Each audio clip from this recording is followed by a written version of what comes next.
ಕುಮಟಾ ಸಿದ್ದಾಪುರ ರಸ್ತೆಯಲ್ಲಿ ಮತ್ತೆ ಭೂಕುಸಿತ ಆಗ್ತಾ ಇದೆ. ಡ್ರೋನ್ ಕ್ಯಾಮೆರಾದಲ್ಲಿ ಸೆರೆಯಾಯಿತು ಭೀಕರ ಭೂಕುಸಿತದ ದೃಶ್ಯ. ಆತಂಕಗೊಳಿಸಿರುವ ಭೂಕುಸಿತವಾಗಿರುವ ಗುಡ್ಡದ ಭಾಗ. ರಸ್ತೆ ಮೇಲೆ 50 ಮೀಟರ್ ವ್ಯಾಪ್ತಿಯಲ್ಲಿ ಗುಡ್ಡ ಕುಸಿತ ಆಗಿದೆ. ಗುಡ್ಡ ಕುಸಿದು 2 ದಿನ ಬಂದ್ ಆಗಿದ್ದ ವಾಹನ ಸಂಚಾರ. ರಸ್ತೆ ಎಲ್ಲ ಬಂದಾದರೆ ವಾಹನ ಓಡಾಡೋದು ಹೆಂಗೆ? ಎಲ್ಲ ಬಂದಾಗಿದೆ. ಎಲ್ಲ ಆ ಭಾಗದಲ್ಲಿ ರಸ್ತೆ ಓಡಾಟವೇ ಸಂಪೂರ್ಣವಾಗಿ ಬಂದಾಗಿದೆ. ರಸ್ತೆ ಮೇಲೆ ಬಿದ್ದಿದ್ದ ಮರ ಮಣ್ಣು ತೆರವುಗೊಳಿಸ್ತಾ ಇದ್ದಾರೆ ಸಿಬ್ಬಂದಿ. ಕುಮಟಾ ಮತ್ತು ಸಿದ್ದಾಪುರ ನಡುವಿನ ಸಂಚಾರ ಇದೆಲ್ಲ ಆದ ನಂತರ ಈಗ ಪುನರಾರಂಭ ಆಗಿದೆ. ರಸ್ತೆ ಮೇಲೆ ಗುಡ್ಡ ಕುಸಿತ ಆಗಿ ರಸ್ತೆಗಳು ಬಂದಾಗಿದ್ವು. ಹಾಗಾಗಿ ವಾಹನ ಸಂಚಾರವನ್ನು ನಿರ್ಬಂಧ ಮಾಡಲಾಗಿತ್ತು. ಅದಾದ ನಂತರ ಕಾರ್ಯಾಚರಣೆ ಮೂಲಕ ಆ ಕುಸಿದಿರುವಂಥ ಗುಡ್ಡ ಏನಿದೆ ಆ ಮಣ್ಣನ್ನು ಜರಿಸುವ ಕೆಲಸವನ್ನು ಮಾಡಲಾಗಿತ್ತು. ಲಾರಿಗಳ ಮೂಲಕ ಅಲ್ಲಿದ್ದಂಥ ಮಣ್ಣನ್ನು ತುಂಬಿಸಿಕೊಂಡು ಬೇರೆ ಕಡೆಗೆ ಸಾಗಿಸಲಾಗಿತ್ತು. ನಿರ್ಬಂಧ ಆಗಿದ್ದಂಥ ವಾಹನ ಸಂಚಾರ ಇದೆಲ್ಲದರ ನಡುವೆ ಇದೆಲ್ಲ ಆದ ನಂತರ ಈಗ ಮತ್ತೆ ಪುನರಾರಂಭ ಆಗಿದೆ. ಮದಗದ ಕೆರೆಯಲ್ಲಿ ನೀರು ಹರಿತಾ ಇರುವಂಥ ದೃಶ್ಯ ಎಷ್ಟು ಮನಮೋಹಕವಾಗಿದೆ. ಡ್ರೋನ್ ಕ್ಯಾಮ್ರಾದಲ್ಲಿ ನೋಡ್ತಾ ಇದ್ದೀರಿ. ಹಾಗೆ ಭದ್ರೆ ಕೂಡ ಆ ಕಾಡಿನ ನಡುವೆ ಆ ಜರಿಯಾಗಿ ಹರಿದು ಬರ್ತಾ ಇರುವಂಥ ದೃಶ್ಯ ಗಮನಿಸ್ತಾ ಇದ್ರೆ, ಮತ್ತೊಂದು ಕಡೆಯಲ್ಲಿ ರಸ್ತೆ ಬದಿ ಗುಡ್ಡ ಕುಸಿತ ಆಗಿ ಮಣ್ಣು ಜರಿದು ರಸ್ತೆಗೆ ಬಿದ್ದು ಸಂಚಾರ ಬಂದಾಗಿ ಈಗ ಮತ್ತೆ ಪುನರಾರಂಭ ಆಗಿದೆ. ಸಂಚಾರ ವಾಹನ ಓಡಾಟ ಮತ್ತೆ ಆರಂಭ ಆಗಿದೆ. ಇದೆಲ್ಲವನ್ನ ಡ್ರೋನ್ ಕ್ಯಾಮ್ರಾದಲ್ಲಿ ಸೆರೆ ಹಿಡಿಯಲಾಗಿದೆ. ಆ ದೃಶ್ಯ ಹೆಂಗಿದೆ ಅನ್ನೋದನ್ನ ಗಮನಿಸ್ತಾ ಇದ್ದೀನಿ. ಮದಗದ ಕೆರೆಯ ದೃಶ್ಯ ನೋಡಿ, ತುಂಬಿ ಹರಿತಾ ಇರುವಂಥ ಮೈ ತುಂಬಿ ಹರಿತಾ ಇರುವಂಥ ಮದಗದ ಕೆರೆ. ಮತ್ತೊಂದು ಕಡೆಯಲ್ಲಿ ಭದ್ರೆ ಹರಿದು ಬರ್ತಾ ಇರೋದು. ಮತ್ತೊಂದು ಕಡೆಯಲ್ಲಿ ಗುಡ್ಡ ಕುಸಿತ ಆಗಿ ಮಣ್ಣನ್ನು ತೆರವು ಮಾಡಿ ರಸ್ತೆ ಸಂಚಾರಕ್ಕೆ ಅನುಕೂಲ ಮಾಡಿಕೊಟ್ಟಿರೋದು.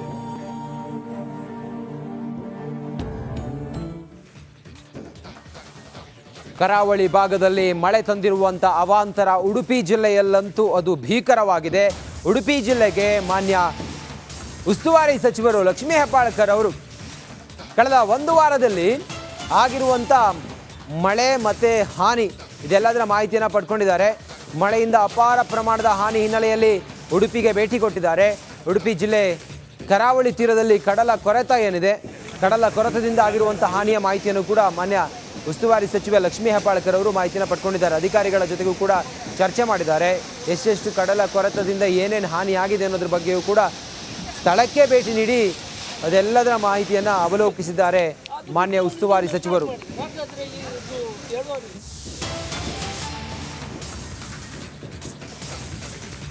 ಬೈಂದೂರಿನ ಬೈಂದೂರು ತಾಲೂಕು ಉಸ್ತುವಾರಿ ಸಚಿವೆ ಲಕ್ಷ್ಮೀ ಹೆಬ್ಬಾಳ್ಕರ್ ಅವರು ಬೈಂದೂರು ತಾಲೂಕಿಗೆ ಭೇಟಿಯನ್ನು ಕೊಟ್ಟಿದ್ದಾರೆ. ಸೋಮೇಶ್ವರ ಗುಡ್ಡ ಕುಸಿತವಾದ ಸ್ಥಳಕ್ಕೆ ಭೇಟಿ ಕೊಟ್ಟಿದ್ದಾರೆ ಲಕ್ಷ್ಮೀ ಹೆಬ್ಬಾಳ್ಕರ್. ಗುಡ್ಡ ಕುಸಿತವನ್ನು ದೂರದಿಂದ ವೀಕ್ಷಿಸಿ ಹೋಗಿದ್ದಾರೆ ಸಚಿವೆ. ಜರಿಯುತ್ತಿರುವ ಗುಡ್ಡದ ಬುಡದಲ್ಲಿ ಗ್ರಾಮಸ್ಥರು ಕಾಯುತ್ತಿದ್ದ ಆ ಸಂದರ್ಭ ಏನಿತ್ತು, ಗುಡ್ಡ ಕುಸಿತ ಇದೆ. ಮತ್ತೊಂದು ಕಡೆಯಲ್ಲಿ ಆ ಸಮುದ್ರದ ಅಲೆಗಳ ಹೊಡೆತಕ್ಕೆ ಮಣ್ಣು ಏನು ಜರಿತಾ ಇದೆ, ಇದೆಲ್ಲದರ ಮಾಹಿತಿಯನ್ನು ಮಾನ್ಯ ಉಸ್ತುವಾರಿ ಸಚಿವರು ಪಡೆದಿದ್ದಾರೆ. ಅದು ಬಿಟ್ಟು ಇಲ್ಲಿ ಸ್ಟಾರ್ಟ್ ಮಾಡಿ ಹಾಗಾದ್ರೆ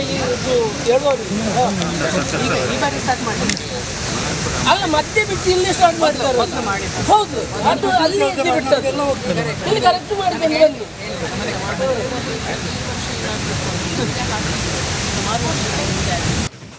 ಅಂಕೋಲದ ಶಿರೂರಿನಲ್ಲಿ ಸಂಭವಿಸಿರುವಂಥ ಗುಡ್ಡ ಕುಸಿತ ಆ ಸ್ಥಳ ಏನಿದೆ, ಸುಮಾರು 7 ದಿನಗಳಿಂದಲೂ ಕೂಡ ಗುಡ್ಡದ ಕುಸಿತ ಆಗಿರುವಂಥ ಭಾಗ ಏನಿದೆಯಲ್ಲ ಅಲ್ಲಿ ಸಿಲುಕಿಕೊಂಡಿರುವ ಅರ್ಜುನ್ಗಾಗಿ ಕಾರ್ಯಾಚರಣೆ ನಡೀತಾ ಇದೆ. ಆತನನ್ನು ಜೀವಂತವಾಗಿ ಹೊರಗಡೆ ತರೋದಕ್ಕೆ ಈ ಸ್ಥಳಕ್ಕೆ ಭೇಟಿ ನೀಡಿದ್ದಾರೆ ಹಿರಿಯ ಶಾಸಕ ಆರ್.ವಿ. ದೇಶಪಾಂಡೆ.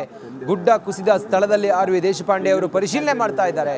ಸರ್ಕಾರದ ವತಿಯಿಂದ ಕಾರ್ಯಾಚರಣೆ ನಡೀತಾ ಇದೆ. ಲಾರಿ ಚಾಲಕ ಅರ್ಜುನ್ ರಕ್ಷಣೆ ಬರದಿಂದ ಸಾಗುತ್ತಿದೆ. ಚಾಲಕ ಅರ್ಜುನ್ ಬದುಕಿ ಬರಲಿ ಎಂದು ಪ್ರಾರ್ಥಿಸುತ್ತೇವೆ. ರಿಪಬ್ಲಿಕ್ ಕನ್ನಡಕ್ಕೆ ಆರ್.ವಿ. ದೇಶಪಾಂಡೆ ಹೇಳಿಕೆಯನ್ನು ಕೊಟ್ಟಿದ್ದಾರೆ. ಉತ್ತರ ಕನ್ನಡ ಜಿಲ್ಲೆಯ ಅಂಕೋಲದ ಶಿರೂರು ಗ್ರಾಮಕ್ಕೆ ಇವತ್ತು ಆಡಳಿತ ಸುಧಾರಣಾ ಆಯೋಗದ ಅಧ್ಯಕ್ಷರಾದಂಥ ಆರ್.ವಿ. ದೇಶಪಾಂಡೆ ಅವರು ಕೂಡ ಆಗಮಿಸಿದ್ದಾರೆ. ಇಲ್ಲಿನ ವಾಸ್ತವ ಸ್ಥಿತಿಯನ್ನು ಅರಿತಾ ಇದ್ದಾರೆ. ನೋಡ್ತಾ ಇರ್ಬೋದು ಯಾವ ರೀತಿಯಾಗಿ ಸ್ಥಳಕ್ಕೆ ಆಗಮಿಸಿದಂಥ ದೇಶಪಾಂಡೆ ಅವರು ಈಗಾಗಲೇ ಸ್ಥಳೀಯರಿಂದ ಮಾಹಿತಿಯನ್ನು ಪಡೆದುಕೊಂಡಿದ್ದಾರೆ. ಜುಲೈ 16ರಂದು ಸಂಭವಿಸಿದಂಥ ದುರ್ಘಟನೆಯ ಬಗ್ಗೆ ಸ್ಥಳೀಯರಿಂದ ಮಾಹಿತಿ ಪಡೆದುಕೊಂಡು ಒಂದು ರೀತಿಯ ಇಲ್ಲಿನ ವಾಸ್ತವ ಸ್ಥಿತಿಯನ್ನು ಅರಿಯುತ್ತಿದ್ದಾರೆ. ಈಗಾಗಲೇ ಅವರು ಕಳೆದ ಹಲವು ದಿನಗಳ ಹಿಂದಿನಿಂದ ಸಂಬಂಧಪಟ್ಟ ರಕ್ಷಣಾ ತಂಡಗಳಿಂದ ಕಾರ್ಯಾಚರಣೆ ಕೂಡ ನಡೀತಾ ಇದೆ. ಈ ಬಗ್ಗೆ ದೇಶಪಾಂಡೆ ಅವರನ್ನ ಮಾತಾಡ್ಸೋಣ. ಸರ್, ಈಗ ತಾವು ಸ್ಥಳಕ್ಕೆ ಆಗಮಿಸಿದ್ರಿ ಸರ್. ಈಗ ರಕ್ಷಣಾ ತಂಡಗಳಿಂದ ಕಾರ್ಯಾಚರಣೆ ಕೂಡ ನಡೆದಿದೆ. ಕೆಲವೊಂದು ಮಾಧ್ಯಮಗಳ ಈಗ ಸರ್ ಅವ್ರಿಗೆ ನಾಯಕರು ಬರ್ತಿದ್ದಾರೆ ಹೋಗ್ತಿದ್ದಾರೆ, ಅವ್ರಿಗೆ ಒಂದು ಪರಿಹಾರ ಸಿಗಬೇಕು. ಈ ಒಂದು ಮಾತು ಹೇಳ್ತೇನೆ, ಈಗ ಯಾರ ಮನೆ ಬಿದ್ದಿದ್ದಾವೆ ಅವ್ರಿಗೆ ಹೊಸ ಮನೆ ಕೊಡ್ತೇವೆ, ಯಾರ ಮನೆ ಭಾಗ್ಯ ಬಿದ್ದಿದ್ದಾವೆ ಅವ್ರ ಪರಿಹಾರ ಕೊಡ್ತೇವೆ. ಡೋಣಿ ಸಂಪೂರ್ಣವಾಗಿ ಹಾಳಾದರೆ ಅದರ ಪರಿಹಾರ ಕೊಡಬೇಕಾಗ್ತದೆ. ಭಾಗ್ಯ ಹಾಳಾಗಿದ್ದರೆ ಅದು ರಿಪೇರ್ ಮಾಡಲಿಕ್ಕೆ ಆರ್ಥಿಕ ನೆರವು ಕೊಡಬೇಕಾಗ್ತದೆ. ಈಗ ಬೆಳೆ ಬರ್ತದೆ, ಬೆಳೆ ಹಾಳಾಗಿದ್ದರೆ ಬೆಳೆ ಪರಿಹಾರ ಕೊಡಬೇಕಾಗ್ತದೆ.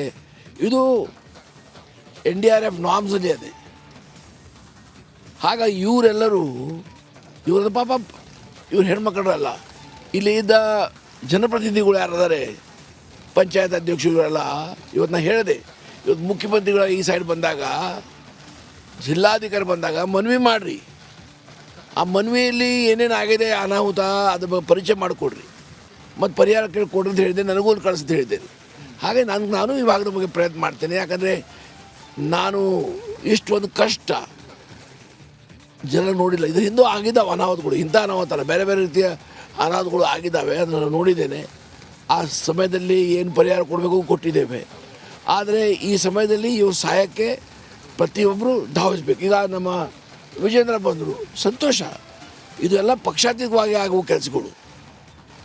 ಹಾಗಾಗಿ ಇವತ್ತು ಈ ಹೆಣ್ಮಕ್ಕಳಿಗೆ ಅಲ್ರಿ ಯಾರು ಹೇಳಿದ್ರಿ ಪರಿಹಾರ ಕೊಟ್ಟಂತ ಹೇಳಿದ್ರಿ, ಹೇಳು. 25,000ದಂತೆ ಪ್ರತಿಯೊಬ್ಬರಿಗೂ ಕೊಟ್ಟಿದ್ದಾರೆ ಪರಿಹಾರ. ಈಗಾಗಲೇ 25,000 ಅಂತ ಪರಿಹಾರ ಕೊಟ್ಟಿದ್ದಾರಮ್ಮ ನಿಮಗೆ. ಅವರು ಹೇಳ್ತಿರೋದು, ಸಚಿವರು ಬಂದಿದ್ರು, ಉಸ್ತುವಾರಿ ಸಚಿವರಾಗಿರುವಂಥ ಮಾಂಕಾಳ್ ವೈದ್ಯ ಅವರು ಸುಮಾರು 15 ಲಕ್ಷ ಪ್ಯಾಕೇಜನ್ನು ತಂದು ಹೋಗಿದ್ರು. ಜೊತೆಗೆ ಅವರು ವೈಯಕ್ತಿಕವಾಗಿ ಪ್ರತಿಯೊಂದು ಮನೆಯವ್ರಿಗೂ ಕೂಡ 10,000 ಕೊಡುವಂಥ ಕೆಲಸವನ್ನು ಮಾಡಿದ್ರು. ಶಾಸಕರಾಗಿರುವಂಥ ಸತೀಶ್ ಶೈಲ್ ಅವರು ಕೂಡ 5,000 ರೂಪಾಯಿ ಕೊಡುವಂಥ ಕೆಲಸ ಮಾಡಿದ್ರು. ಆಸ್ಪತ್ರೆಯಲ್ಲಿರುವಂಥವ್ರಿಗೂ ಕೂಡ 10,000 ಸಹಾಯವನ್ನು ಮಾಡ್ತಾ ಹೋದರು. ನೀವು ಈಗ ಇವರಿಗೆ ಏನು ಭರವಸೆ ಕೊಡ್ತೀರಿ? ನಿಮ್ಮಿಂದ ಏನು ಸಹಾಯ ಆಗುತ್ತೆ? ನನ್ನ ಕಡೆಯಿಂದ ನಾ ಏನು ಸಹಾಯ ಮಾಡೋದು ಮಾಡ್ತಾ ಇದ್ದೇನೆ. ಇವೆಲ್ಲ ಸಹಾಯ ಮಾಡಿ ಇಲ್ಲಿ ಬಂದಿದ್ದೇನೆ. ಅದರ ಪ್ರಚಾರ ಮಾಡಬಾರ್ದು ರೀ, ನೀವು ಅದರ ಪ್ರಚಾರ ಮಾಡಬಾರ್ದು, ನಾನು ಮಾಡಬಾರ್ದು. ದಾನ ಗುಪ್ತಿರ್ಬೇಕಂತ ಇದು ನಮ್ಮ ಅಜ್ಜ ಅಪ್ಪ ನಮ್ಗೆ ಹೇಳಿದ್ದಾನೆ. ಹಾಗಾಗಿ ನಾವೇನು ಮಾಡೋದು ಮಾಡ್ತಾ ಇರ್ತೇವೆ, ಗೊತ್ತಲ್ಲ. ಹಾಗಾಗಿ ಅದ್ರ ಬಗ್ಗೆ ಪ್ರಚಾರ ಆಗಬಾರ್ದು. ಮತ್ತು ಇದು ಮಾನವನ ಕರ್ತವ್ಯ.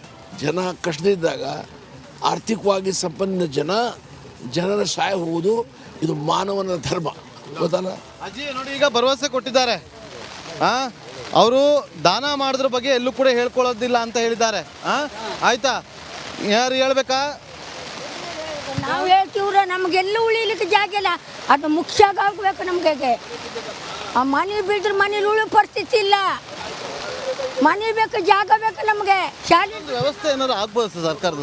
ನೋಡಿದ್ರು ವಿಚಾರ ಮಾಡೋದ್ರಿ, ವಿಚಾರ ಮಾಡೋದು ನೋಡಿ. ಆ ಬಗ್ಗೆ ವಿಚಾರವನ್ನ ಮಾಡ್ತೀವಿ ಅಂತ ಹೇಳಿದ್ದಾರೆ ಕಾಂಗ್ರೆಸ್ನ ನಾಯಕರಾಗಿರುವಂಥ RV ದೇಶಪಾಂಡೆ ಅವರು. ಕಾದ್ ನೋಡಿ.